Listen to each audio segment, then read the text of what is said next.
Bonsoir à tous, bienvenue dans Metamorphosis School, l'école de la transformation. Nous sommes à notre quatrième et avant-dernier jour. Cette semaine, je trouve qu'elle passe un peu trop vite. Un petit peu trop vite alors que la thématique est ô combien intéressante. On est depuis lundi en train de parler de quoi? De la véritable adoration, ou plus précisément d'adorer en esprit et en vérité. Alors je ne cesserai jamais assez de vous le répéter. Nous avons, il y a 2 ans, déjà eu une série sur l'adoration que je vous invite vivement à aller réécouter, où nous avons parlé des origines de l'adoration, nous avons parlé aussi de comment adorer Dieu en esprit et en vérité, mais cette semaine, nous voulons être tout simplement un peu plus pratique. Nous voulons être beaucoup plus intentionnels dans la manière dont nous devons rendre notre culte à Dieu ou dont nous devons adorer Dieu en esprit et en vérité, car ce sont là les adorateurs que le Père demande et c'est là la véritable adoration que le Père demande ou encore que le Père recherche. Alors que depuis le début de cette semaine, nous avons encore été enseignés au sujet de la gloire de Dieu, où nous avons parlé de la connaissance qui produit la véritable adoration, alors que nous avons vraiment compris certaines bases qui nous aident, des bases bibliques bien évidemment, qui nous aident à comprendre comment de la meilleure des manières nous pouvons véritablement rendre un culte à Dieu. Nous voulons encore aller un peu plus loin dans ce quatrième jour et cette fois-ci aborder un autre aspect qui est ô combien fondamental dans toute votre vie d'adoration. Vous est-il déjà arrivé de vouloir prier et d'avoir vos pensées qui divaguent?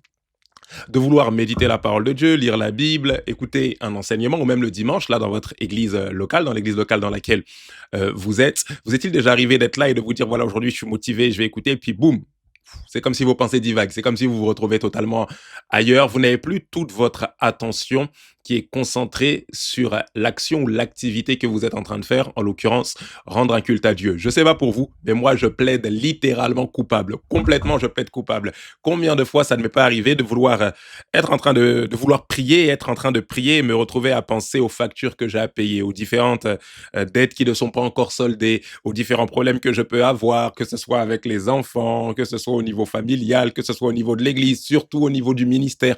Combien de fois je n'ai pas eu mon attention qui a été comme volée, comme enlevée, et je me suis retrouvé à être en train de dire Seigneur, je te loue, je t'adore, et en train de subtilement me dire mais comment est-ce que je vais résoudre ce problème, comment est-ce que je vais réussir. Les amis, aujourd'hui, comme je sais que nous sommes tous confrontés à ce sujet, c'est pour ça que j'ai glissé une petite parenthèse qui est ô combien importante dans le cadre de l'adoration. Nous allons parler aujourd'hui du sujet suivant, une meilleure concentration pour une meilleure contemplation. Je répète, une meilleure concentration pour une meilleure contemplation. Alors vous êtes prêts? On incline la tête, on rend grâce à Dieu et ensuite nous commençons. Excellent Père de grâce et d'amour, nous te disons merci, merci pour l'enseignement de ce soir. Merci parce que tu vas nous faire du bien et pratiquement tu vas nous enseigner à avoir une meilleure concentration, une meilleure focalisation sur toi. Seigneur, nous sommes à l'écoute de ce que tu vas nous transmettre. Inspire nos paroles et nos pensées et dirige-nous conformément à ta volonté. En toute chose, Père de grâce, nous promettons de te rendre toute la gloire. Dans le nom précieux de Jésus-Christ, nous t'avons prié. Que quelqu'un dise Amen, Amen, Amen. Avant de poursuivre, tu prends le temps de partager partout la vidéo sur X, sur Threads, sur Instagram, sur Snap, sur Facebook, sur WhatsApp, partout, partout, parce que je sais que cette vidéo édifiera certainement une personne dans ton entourage. Une meilleure concentration pour une meilleure contemplation. Le sujet est donné, c'est notre jour 4. La Bible dit ceci, les vrais adorateurs adoreront. Jean chapitre 4, verset 23 jusqu'au verset 24. Les vrais adorateurs adoreront le Père en esprit et en vérité. Alors il est très important de comprendre que l'adoration ne dépend absolument pas, je sais que je vous le répète depuis le début de cette semaine, mais votre adoration ne dépend pas uniquement de ce que vous chantez ou du type de musique ou du style de musique que vous écoutez. L'adoration n'a rien à voir avec un genre musical, avec un style musical, mais l'adoration, c'est toute une vie, c'est toute votre vie. En réalité, l'adoration, je vous l'ai dit, à la session précédente, ou plutôt à la série précédente, il y a 2 ans déjà, quand nous avons enseigné dans l'école de l'adoration ou l'école des adorateurs, que l'adoration, pardon, est comme un parfum. C'est comme un mélange de plusieurs choses. Mais ici, pour ce soir, la chose que vous devez retenir, étant donné que Jésus nous demande d'adorer en esprit, vous devez comprendre que votre adoration réside dans ce dans quoi votre esprit demeure, ou plutôt là où votre esprit demeure. Puisqu'on nous demande d'adorer Dieu en esprit, alors toute la concentration de notre esprit doit être mise au goût du jour, ou plutôt mise en avant, ou mise en exergue, ou plutôt utilisée. Nous devons faire preuve de quoi? D'une concentration totale. C'est ça que je suis en train de vous dire ce soir. Et tu aimeras le Seigneur de tout ton cœur, de toute ton âme, de toute ta force, de toute ta pensée. Et la pensée réside dans l'homme intérieur, l'âme associée à l'esprit, bien évidemment. Alors vous devez comprendre une chose, ce qui est assez difficile aujourd'hui en tant que chrétien, et même depuis la nuit des temps, en réalité, vous allez voir que notre plus grande bataille en matière d'adoration réside dans quoi? Dans une attention totale, une concentration totale sur qui? Sur notre Seigneur, tout simplement. Bien souvent, nous manquons d'adoration parce que nous manquons de concentration. Et ça nous arrive à tous, qu'on soit chrétien ou pas, pasteur ou pas. L'une des plus grandes batailles, surtout pour le chrétien moderne, le croyant moderne, c'est pas le fait que nous manquions de foi. Nous croyons en les promesses de Dieu, mais c'est une absence de focalisation. Et une absence de focalisation, une absence de concentration produit une absence ou une lacune ou un manque au niveau de la contemplation ou encore au niveau de l'adoration. Vérité numéro 1, vous devez comprendre une chose. Développer l'art de fixer votre esprit sur Dieu, c'est ce qui constitue la véritable méditation. La Bible dit ceci, Ésaïe 26, verset 3, « À celui qui est ferme dans ses sentiments, tu assures la paix parce qu'il se confie en toi. » Vous devez comprendre que lorsqu'on parle de méditation, au sens biblique du terme, lorsqu'on parle de méditation, on ne parle pas de faire le vide intérieur. La méditation ne consiste pas à se vider, mais à se remplir de Dieu. Si je dois être encore plus précis, méditer, c'est se vider pour se remplir. Du reste, vous le savez comme moi, vous connaissez cet adage qui dit que la nature a horreur du vide. L'être humain ne peut pas rester sans être plein de quelque chose. Voilà pourquoi l'apôtre Paul parle et dit « Ne vous enivrez pas de vin », c'est de la débauche, mais soyez au contraire remplis de l'esprit. En d'autres termes, si vous êtes vide de quelque chose, c'est-à-dire si vous vous videz de vin, si vous vous videz de vous-même, de toutes sortes de pensées, c'est pour être plein de quelque chose. Ô combien le thème de ce soir, vous allez comprendre d'ici la fin de cet enseignement ô combien il est bénéfique pour vous, ô combien il est important, très indispensable pour votre vie. On est dans une génération où on est tellement bombardé d'informations avec toutes les vidéos que nous recevons sur Instagram, sur les réseaux et tout. Et ça fait que notre cerveau n'arrive pas à s'habituer à concentrer notre esprit sur quelque chose de particulier. C'est-à-dire notre entendement est tellement bombardé d'informations qui fluctuent, qui sont différentes les unes des autres. On passe d'un Reels à un autre, d'une information à une autre, qu'on a du mal. C'est-à-dire même sur le plan séculier, on a tellement de Netflix, de Disney+, de Prime et tellement de séries qui nous sont proposées qu'on peut regarder plusieurs séries en même temps, qu'on peut commencer ici, mettre pause là, recommencer là. Et du coup, on a une perte totale de quoi? De concentration. On est dans un contexte où la concentration n'est pas facile. Et comme la concentration n'est pas facile, bien évidemment, être concentré sur Dieu pour un enfant de Dieu ne sera pas évident. Ce n'est pas parce que Jésus-Christ est amour que vous allez naturellement ou facilement être concentré sur lui. Parce que ici, c'est quoi? C'est toute une hygiène de vie. C'est tout un nouveau système de pensée qu'il faut habituer. C'est toutes de nouvelles habitudes qu'il faut emmagasiner. Pourquoi? Pour réhabituer ou habituer votre âme à cette discipline qui est quoi? La méditation. La méditation authentique qui consiste à quoi? À se remplir tout simplement de Dieu. Vous devez comprendre ceci. La révélation, notez-le, appartient à ceux qui prennent le temps de demeurer. Bien souvent, nous voulons que Dieu se révèle vite. Seigneur, révèle-toi à moi. Non, vous devriez dire, Seigneur, accorde-moi la grâce d'être plein de toi, d'être concentré sur toi. Seigneur, accorde-moi la grâce de ne regarder qu'à toi. Est-ce que vous vous sentez comme vous sentez comme votre attention qui est captée par autre chose? Seigneur, accorde-moi la grâce d'avoir une totale concentration sur toi. J'ai une clé pour vous. Lorsque vous voyez que vous commencez à prier, à adorer, à chanter des chants de contemplation et que vous commencez à lui dire Seigneur, tu es merveilleux. Quand vous commencez à chanter, que vous voyez que votre adoration commence à être captée par autre chose, que vous commencez à penser mais comment est-ce que je vais régler ça? Comment est-ce que je vais pouvoir ceci? Les amis, une clé pour vous. Que tout ce qui trouble votre prière devienne votre sujet de prière. Quand vous êtes en train d'adorer, de vous prosterner devant Dieu et que vos pensées commencent à être occupées par autre chose, ce par quoi vos pensées sont occupées, emmenez ça devant le trône et dites-lui, Seigneur, il y a ça. Vous voyez, quand vous êtes dans une relation intime, Ce qui perturbe votre intimité doit absolument être exposé. Vous ne pouvez pas garder ça dans le secret de votre cœur parce que vous allez perdre quelque chose avec la personne avec qui vous êtes en intimité. C'est quoi? C'est bien évidemment l'intimité. Et dans l'intimité avec Dieu, ce qui est formidable, c'est quoi? C'est que le Seigneur est dans le secret de notre cœur. Donc en réalité, il sait ce qui s'y passe. Donc, ce qui est dans notre cœur ne le perturbe pas lui, mais ça nous perturbe, nous, pour être en intimité avec lui. Dieu ne peut répondre qu'à un cœur qui est totalement léger pour lui parler. Sinon, Dieu vous parlera, mais vous ne l'entendrez pas. Pourquoi? Parce qu'il y a comme un obstacle qui l'empêche d'être intime avec vous. Vous ne vous en rendez pas compte. Vous lui dites, Seigneur, je t'aime, je t'adore.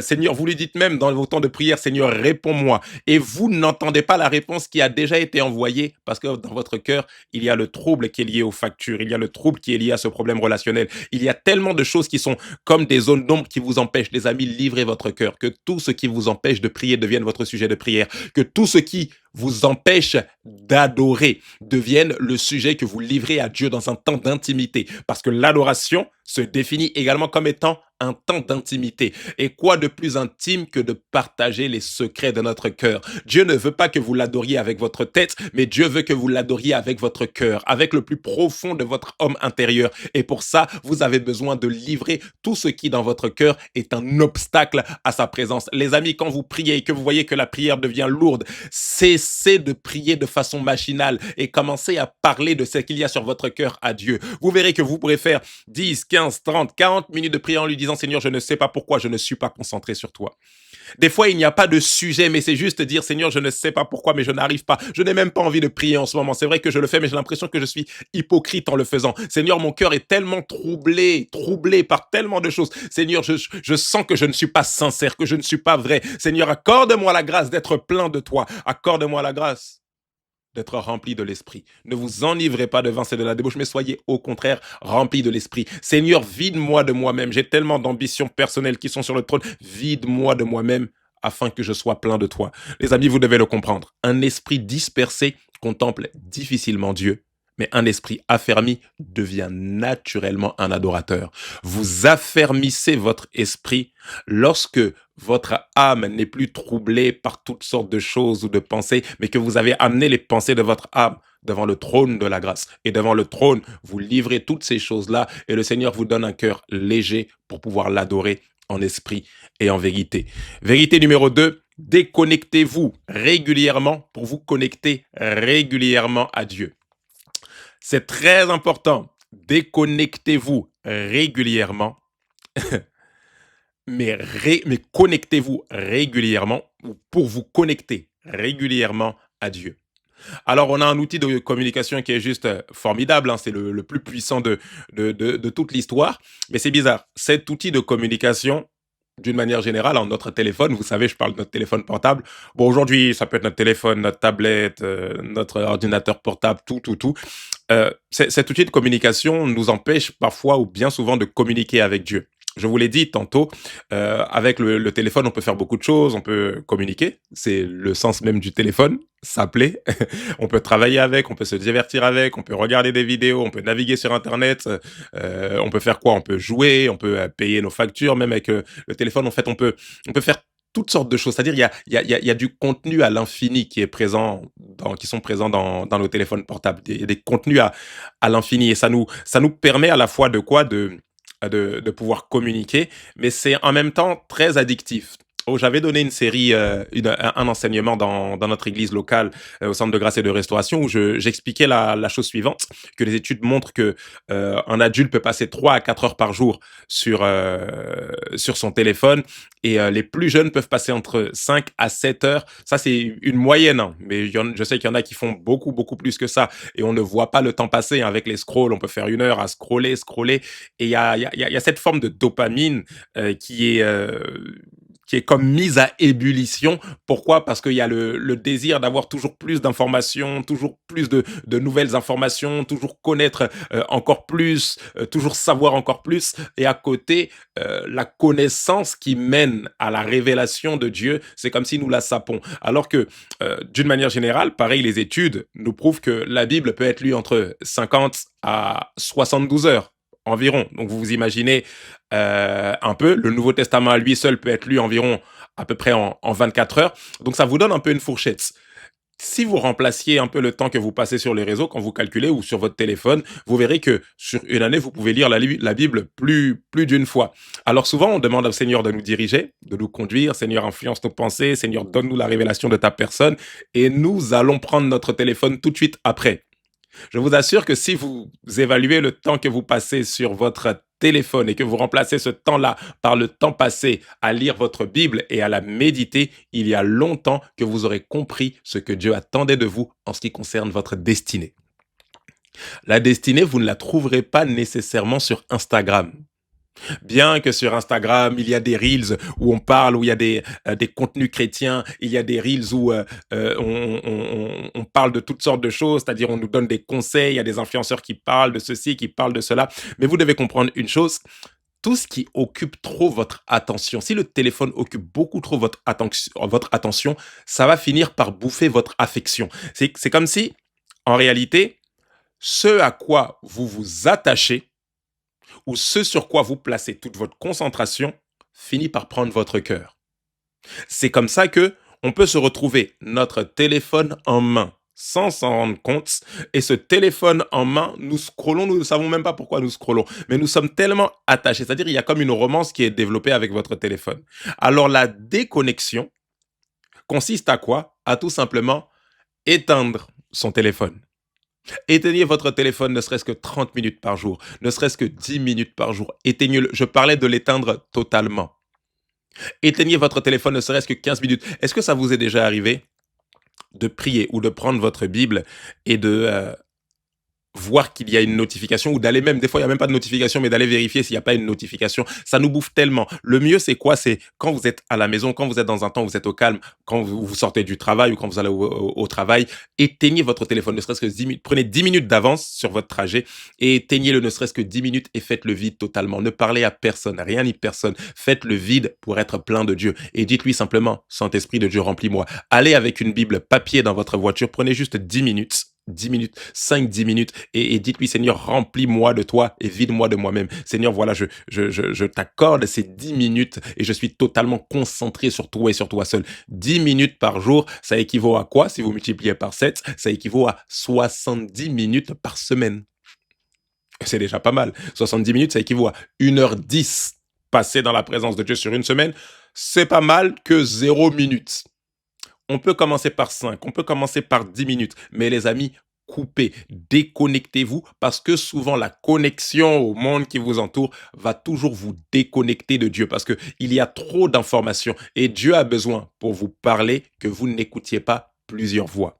Ou plutôt, pour que la voix de Dieu se fasse entendre dans votre cœur, il faut que vous écoutiez moins les autres voix. Et parfois, moins écouter les autres voix, c'est tout simplement les faire taire. En faisant quoi? En éteignant son téléphone. Si vous étiez avec moi, je vous aurais dit, écris en commentaire, j'éteins mon téléphone ou dis à ton voisin, éteins ton téléphone. Les amis, éteignez votre téléphone. Quand vous arrivez à l'église, éteignez votre téléphone. Quand vous devez passer des temps d'intimité, éteignez votre téléphone. Prenez au moins 10 minutes pour éteindre par jour. L'éteindre, pas le mettre sur mode avion. Éteindre son téléphone. Notez ceci, chaque minute passée à nourrir votre esprit façonne votre capacité à entendre Dieu. Ce qui occupe votre attention finit toujours par gouverner votre adoration. Vérité numéro 3, redonner une place de sacré à Dieu. C'est la suite logique de la vérité précédente. Je vous ai demandé de vous déconnecter dans la vérité précédente pour pouvoir vous connecter ou vous reconnecter à Dieu. Ici, je vous demande quoi? De redonner une place de sacré, une place sacrée à Dieu, une place qui lui est réservée dans votre journée. Les amis, n'ajoutez pas Dieu à votre planning, mais que Dieu soit au centre de votre planning, que Dieu soit celui par quoi toute chose commence. Alors, il est vrai qu'on peut prier le Seigneur en étant au travail, je le prie dans mon cœur, que je peux parler aussi en langue partout pendant que je suis en train de faire la vaisselle, pendant que je suis même au restaurant, pendant que je suis en train de discuter avec quelqu'un en même temps, je parle dans mon cœur au Seigneur, je peux prier un peu partout quand je suis au volant en train de conduire, je peux être dans une conversation en même temps, je parle avec Dieu, toutes ces choses-là, il est vrai. Il est vrai que même quand je suis sur mon téléphone, même en train de scroller, je peux en même temps parler à Dieu. La Bible même nous exhorte à prier sans cesse. Mais une chose qui est fondamentale, c'est que Dieu aime aussi, et vous en avez besoin, de temps qui sont particulièrement à part, exclusivement pour lui. Vous avez besoin dans votre planning que il y ait un temps, c'est-à-dire il y ait un temps, il y ait même un lieu qui lui soit réservé. Vous allez voir que dans toute l'histoire de la Bible, Dieu réclame des lieux. Un tabernacle, un temple, il réclame des lieux. Pas parce que Dieu prend plaisir à habiter dans des bâtiments faits de mains d'hommes. Ici, ce n'est pas juste une question de dire on s'en va au temple ou on s'en va à l'église parce que l'église, c'est la maison de Dieu. Vous l'avez compris depuis qu'on enseigne ici à Métamorphosis que le véritable temple ou le véritable tabernacle, c'est vous. En réalité, le temple qui lui est agréable, c'est le temple que lui-même il s'est constitué en créant l'homme à son image selon sa ressemblance. Ceci dit, ces lieux, églises locales, ces temples, ces tabernacles qui tous les temps, depuis les temps bibliques ont été construits à Dieu, sont des moyens pour l'homme d'avoir un lieu où il peut être exclusivement concentré sur lui et sur lui seul. Quel est l'enjeu aujourd'hui par rapport à la concentration en matière d'adoration? Si vous n'avez pas de temps particulier, d'instant particulier, votre attention risque de sérieusement être volée. Vous allez prier Dieu ou vous allez regarder une exhortation, mais en même temps, il y aura une notification et des fois, on voit des reels. Donc, un reels, c'est un Reels qui nous parle de comment se consacrer. Un autre Reels, c'est une femme qui est en bikini. Un autre Reels, c'est un homme avec ses pectoraux et ses abdos qui sont mis à l'air. Un autre Reels, c'est un Reels sur comment restaurer la santé de son foyer ou de son couple. Un autre Reels, c'est sur l'importance de l'église locale. Un autre Reels, c'est sur les scandales dans les églises locales. Alors, il faut sortir des églises. Les amis, il n'y a pas de consécration dans le téléphone. Il n'y a pas de mise à part, il n'y a pas de sanctification dans le téléphone. C'est des méditations, mais qui ne sont pas sanctifiées parce que le téléphone n'est pas un outil qui est utile uniquement à la méditation. Alors, il est important d'éteindre son téléphone, mais au-delà d'éteindre son téléphone, il est important de se mettre à part littéralement pour ça, de sanctifier et consacrer. Rappelez-vous, lorsque Jésus enseigne sur la prière, il dit notre Père qui est aux cieux, que ton nom soit sanctifié, que ton nom soit mis à part. Il est important dans la vie d'adoration de sanctifier, c'est-à-dire de mettre à part le nom de Dieu. Alors oui, je peux te prier au volant en train de conduire, etc. Mais il est important pour moi de me garer, de me mettre de côté quand je suis arrivé ou quand je suis rentré, de me mettre de côté et de sanctifier ton nom. De dire oui, je t'ai parlé toute la journée, mais là, c'est un temps qui est sanctifié. Oh, si tu étais là, je t'aurais dit en face de moi, dis avec moi, Seigneur, je te sanctifie ce temps. Ces 10 minutes, elles te sont consacré. Seigneur, je veux remettre dans ma vie d'adoration, une place de sacré, une place qui t'est réservée. Je ne veux pas juste t'ajouter à mon planning, mais je veux faire de toi la base de tout. Que tu sois cette base consacrée. Ça commence par toi. Ce n'est pas bon, j'ajoute un peu Dieu pendant la vaisselle, j'ajoute un peu Dieu pendant que je regarde la télé. Non, Seigneur, sois la base. Les amis, sacré, consacrer du temps à Dieu, redonner comme une place de sacré. Notre Père, que ton nom soit quoi? Que ton nom soit sanctifié. Ça, c'est quelque chose d'important. Notez ceci, Dieu ne cherche pas seulement une place dans votre emploi du temps, il désire être le centre autour duquel votre emploi du temps s'organise. Vérité numéro 4, soyez équilibrés dans vos occupations, même lorsque vous servez Dieu. Je répète, soyez équilibrés dans vos occupations, même lorsque vous servez Dieu. Il est possible, et l'occupation en soi n'est pas quelque chose de mauvais. Tout dépend de la manière dont vous êtes occupé, ou plutôt ce à quoi vous êtes occupé. Ça, c'est la première des choses, et de l'équilibre dans vos occupations. Prenez l'exemple du roi David. Qui plus qu'un roi sur la terre peut être occupé? Gérer les finances du pays, gérer les guerres à l'époque, toutes ces choses-là. Il y a les différents conflits avec les différentes nations. C'est tellement compliqué d'être roi, mais David n'était pas pour autant occupé à un tel niveau où il n'avait pas ce cœur d'adorateur. David était à la fois roi, mais David était à la fois adorateur. Il était à la fois adorateur et cette intimité, c'est ce qui faisait de lui cet adorateur prophète, celui qui l'emmène à réciter ou à prononcer des psaumes messianiques. On a vu ça là, il y a déjà 2 semaines quand on a parlé d'être comme David dans notre génération. Mais ici, on est en face d'un roi qui est très, très, très occupé, mais cette occupation, cette suroccupation ne l'empêche pas d'adorer. Bien souvent, ce n'est pas l'occupation qui nous empêche d'adorer. Bien souvent, c'est la manière dont cette occupation prend trop de place. Ici, l'équilibre, c'est lequel? Je nuance, génération nuance. Ça ne veut pas dire que vous ne devez plus rien faire parce que vous devez juste chanter et danser à l'église. Non. Adorer, du reste, ce n'est pas ne rien faire, chanter et danser. Mais je vous ai dit ici, c'est quoi? C'est avoir toute notre attention focalisée sur lui. C'est avoir notre concentration focalisée sur Dieu d'abord. Ça ne veut pas dire ne rien faire. Ça ne veut pas dire ne plus travailler. Ça ne veut pas dire ne plus chercher à payer ses factures ou quoi que ce soit. Ce n'est pas ça. Non, mais c'est que votre occupation ne vous empêche pas de le contempler lui. Bien souvent, je l'ai réalisé à mes dépens. Malheureusement, voilà, j'en suis pas fier, mais je vous partage un peu mon expérience personnelle. L'épuisement spirituel vient très souvent lorsqu'on ne sait pas s'arrêter en ce qui concerne le service. On est tellement concentré à vouloir servir Dieu, occupé, que notre occupation devient plus importante que notre intimité avec Dieu. J'ai une question pour vous. Est-ce que le service a commencé à prendre un peu trop de place dans votre vie à un tel niveau où vous n'êtes plus intime? Est-ce que le service est devenu comme un substitut à l'intimité avec Dieu? Vous devez le comprendre. Le service doit toujours être la conséquence de votre adoration et non un substitut à votre adoration. Je répète, le service doit toujours être une conséquence de l'adoration et non un substitut à votre vie d'adoration. Toutes sortes d'occupations, que ce soit avec votre mari, avec votre épouse, que ce soit avec vos enfants, que ce soit dans le ministère, quel que soit même dans le ministère, ce que vous pouvez faire pour Dieu, que vous soyez chanteur, prédicateur, pasteur, apôtre, tous les titres qu'on peut se donner.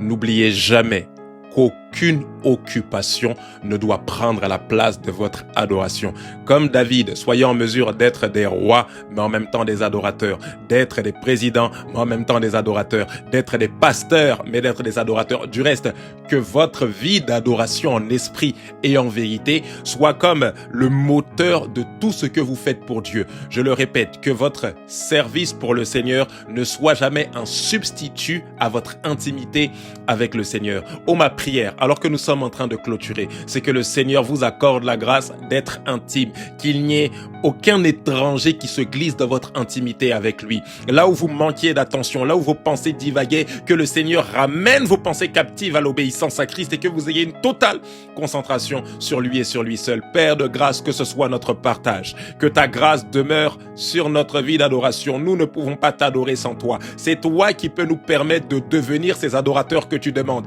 Accorde-nous la grâce de t'adorer avec une totale focalisation sur toi et sur toi seul. Merci pour l'enseignement de ce soir. Seigneur, que nos occupations ne volent jamais notre adoration. Que l'œuvre que nous pouvons faire pour toi ne remplace jamais, Seigneur, ta présence dans nos vies. Merci pour tout ce que nous avons reçu. Emmène-nous encore plus loin pour la dernière session de demain. En toute chose, nous te rendons toute la louange, l'honneur et la gloire qui t'est due dans le nom de Jésus-Christ, Père, nous t'avons prié. Que quelqu'un dise Amen, Amen, Amen. Très très bonne soirée à vous. On se retrouve demain pour le dernier épisode de cette semaine sur Adorer en esprit et en vérité. Dieu vous bénisse.